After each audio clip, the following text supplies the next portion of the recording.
عرض تو کرو کریم ہے کوئی آنکھوں شاید من جائے، کم تتڑی دا بن جاوے، عرض تو کرو۔ یہ آپ اندازہ فرمائیے یہ بات بیان کون کر رہا ہے؟ یہ مدینے والے رسول بیان کر رہے ہیں، یہ نبی پاک علیہ السلام نے بیان فرمایا۔ رسول کریم علیہ السلام نے ہمیں بتلائی یہ داستان محبت۔ حضور فرمانے لگے ایک نے ان میں سے ہاتھ اٹھائے اور اس نے انداز کیا چھیڑا،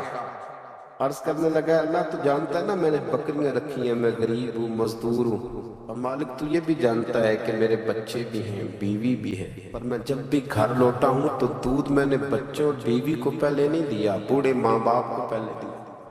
وہ غار میں تنہا بیٹھے ہیں اور اپنے مالک کو منا رہے ہیں، عرض کرتے ہیں اللہ تجھے یاد ہے نا ایک رات جب میں بڑی دیر سے لوٹا تھا، لکڑیاں کاٹتے درخت تلاش کرتے مجھے دیر ہو گئی، میں دیر سے لوٹا تھا، نیت یہ کر رکھی تھی کہ دودھ سب سے پہلے ماں باپ کو پلاؤں گا، مالک جب میں لوٹا تو وہ بوڑھے تھک کر کے سو گئے تھے،